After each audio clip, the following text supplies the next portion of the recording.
If there is one business that relies heavily on end-of-year sales, is of course calendar makers. And this year, however, sales have slumped, with some saying business is down by 60% from previous years. And this is because the central government's new policy forbids organizations from freely handing out calendars that have been purchased with public funds. Our reporter Ying Yuan reports.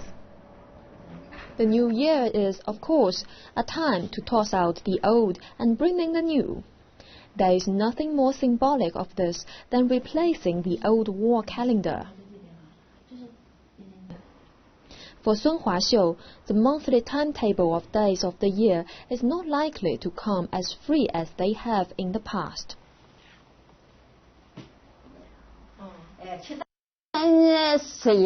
Over the last few years, my son, who works in law, brings me New Year's wall calendars in November or early December. It's already near the end of December, and I haven't received one yet. I've heard that giving gifts is no longer permitted in the public sector. Maybe I'll have to buy a small paper calendar myself. 80% of the country's calendars are made in the east coast city of Wenzhou. Pan Lingru has been in the calendar business for 9 years. She sells high-end custom-made products. Now she's struggling to unload a mass of unsold stocks.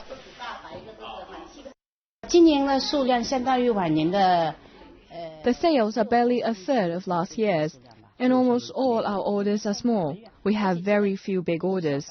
We used to have big orders from banks, insurance companies, but they're not buying anymore.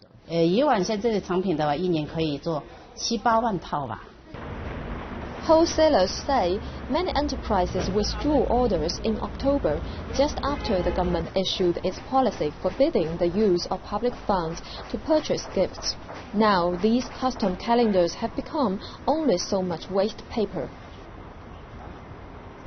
Almost every Chinese family hangs one calendar or two, and some consider them as important home decorations. Young people with their smartphones and PCs may support a ban on these little end-of-year gifts, but older folks worry if those calendar makers go out of business, they may lose yet another tradition. Ying Yuan, CCTV, Hangzhou, Zhejiang Province.